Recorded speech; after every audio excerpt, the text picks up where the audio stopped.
Hello, everybody. Nathan Laird here in the Region Sports Network studios. Have a special interview for you today as I'm joined by Tim Arvanitis, president of Northern Indiana Pop Warner Little Scholars Football and Cheer. Tim, thanks for joining me today. Well, thanks for having me. This is a blessing. I've had the pleasure of talking to association presidents all season long on the Pop Warner postgame show, and I've talked to them about their various roles and responsibilities as president of the different associations. But you're president of the entire league. What kind of roles and responsibilities do you have there? Well, I always love a challenge, and last year I stepped away from one of those associations, and the regional director had offered me an opportunity to maintain and manage the entire league of Northern Indiana. And there's 24 associations that are in our league, and it's keeping me busy for sure. Oh, I'm sure. We'll talk about your typical Sunday here in just a little bit, but I'm sure they're very busy. You don't get to kick back and relax on Sundays anymore. Not at all. I'm sure. But you've been involved with Pop Warner for a long time, and football in general for a long time. You're a Pop Warner coach and league official. You've coached high school, a referee. How did you get started, particularly in Pop Warner? Well, in 1991, we had an opportunity to put youth football in the town of Schererville. And Chief David Dowling gave me an opportunity. For those viewers who don't know, I'm a police officer in Schererville, and I've been a police officer there for 30 years now. And Chief Dowling saw the importance of getting his officers out into the community and gave me an opportunity to go out there and be a part of a great association known as Tri-Town Pop Warner. And that's where I started. And we've had 6 opportunities to get to the National Super Bowl. We've won 2 of them. Multiple cheer and dance championships. We've had several kids get scholarships. In fact, I know we're gonna talk about this here in a second, but one of our participants received over $16,000 in scholarships. Wow. Yeah, so very good grades, very good citizen. Got involved in the community in so many different ways, and that helps when you try to get a scholarship through Pop Warner.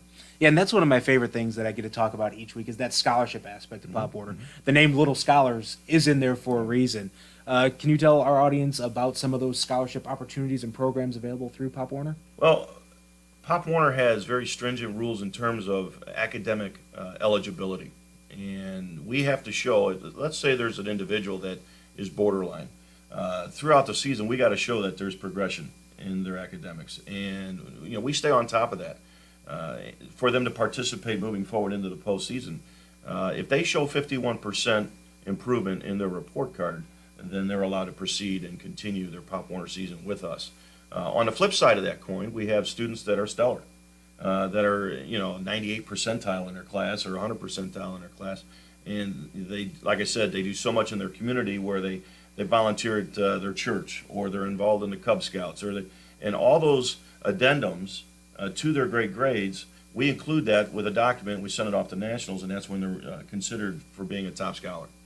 That's great, and I just love the fact that it's not just about playing football. It's not just about cheerleading. It's the scholars aspect of everything. It's the civic aspect of everything as well. It's a true community program, and it's not often you see that in youth sports. Another important part about Pop Warner is the safety aspect of everything.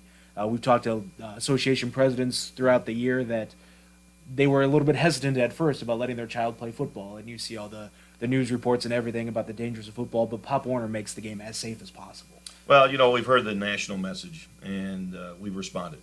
National Pop Warner has taken a very strong partnership with the USA Football, and USA Football has the components to it where they teach proper tackling and safety in football in general, and the most qualified equipment that you can purchase.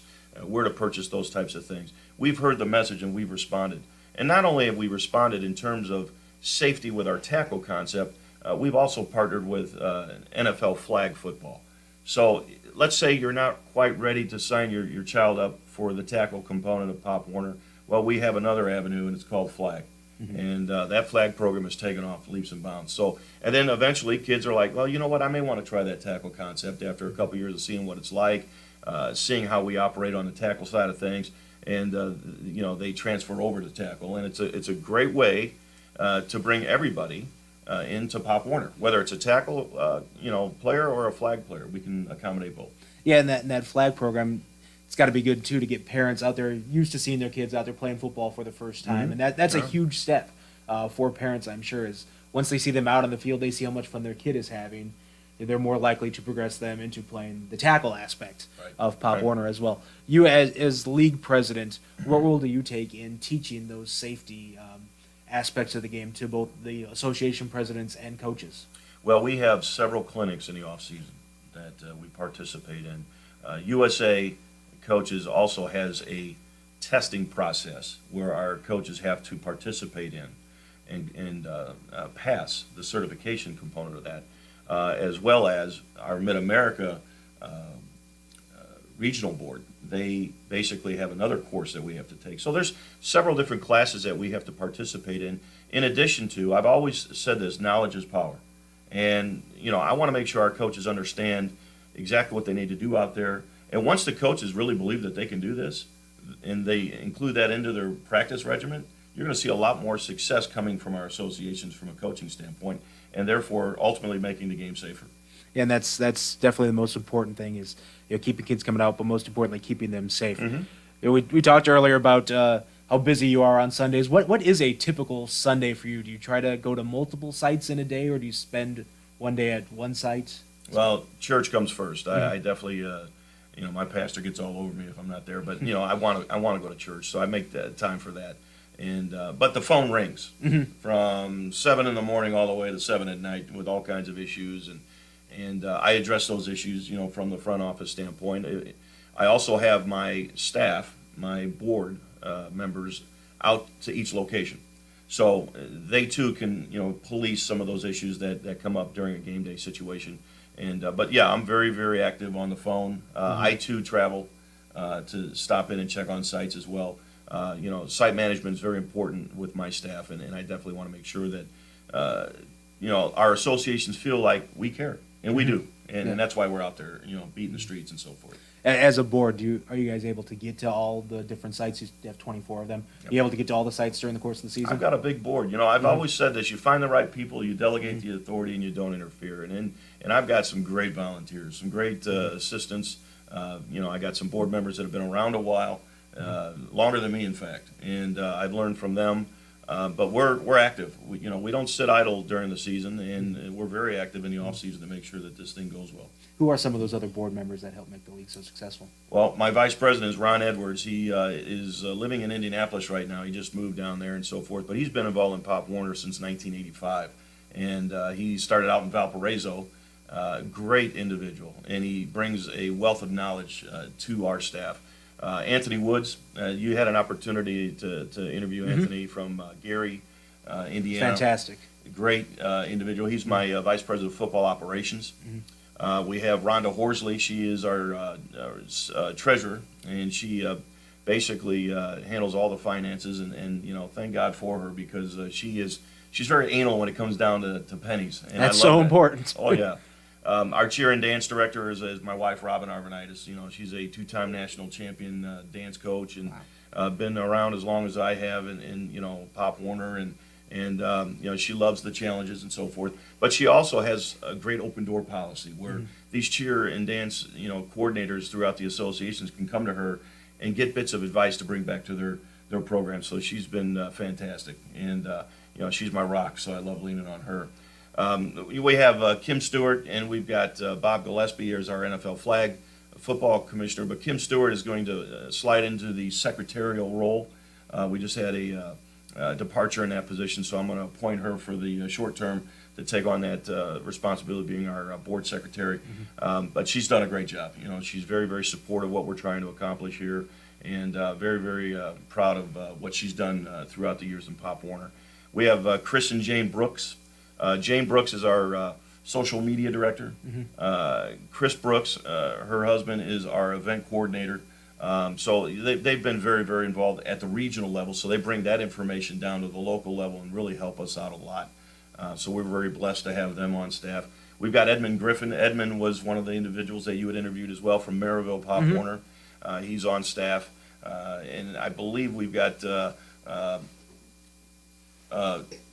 a few other board members that have filled in from time to time to just help us out. So they've done a great job. We've had some success. Now, you weren't kidding. That is a large board, but those are the folks, as you said, that help get things done and help make the league run so smoothly. Without that board, it can't be a one-man operation by any means at all. So we would thank them for volunteering their time and being so involved. And that's what makes Pop Warner so successful. Tell us about how the 2017 season went across the board. Numbers up for the various associations. Was it a good year? Would you consider it a positive year? Oh, it definitely was. Our numbers have improved. I mean, we went from 67 cheer squads to 89. Oh, wow. So, I mean, we jumped there, and our football numbers were about 4 teams better than they were last year. So, and it all comes with, when I became the president a year ago, I sat my staff down. I said, we're going to come up with a marketing strategy, and we're going to do everything we can to get the word out, that Pop Warner is not only alive and well, but it exists in your community, and we want to make sure that you take advantage of it. And it's worked out well. Our numbers already, we've had LaPorte, they haven't even had sign-ups yet, but they've got 58 kids that signed up for 2018 already. Wow. And that was just at their banquet. So the message is being delivered. We're going to see growth, and we're excited about it. I definitely want to leave this position better than when I inherited it. And right now, currently in 2017, we've got the Maryville Junior Pee-wees and the Maryville Pee-wees moving on to the state or the national championship. Excuse me. Fantastic. Yeah, they're going to compete down there in Disney World, and they're excited about that. The LaPorte Mighty Mites, that's ages 7, 8, and 9. They are going down to Florida as an exhibition, so they're going to get their teeth into the national tournament. So I'm really excited about them advancing on.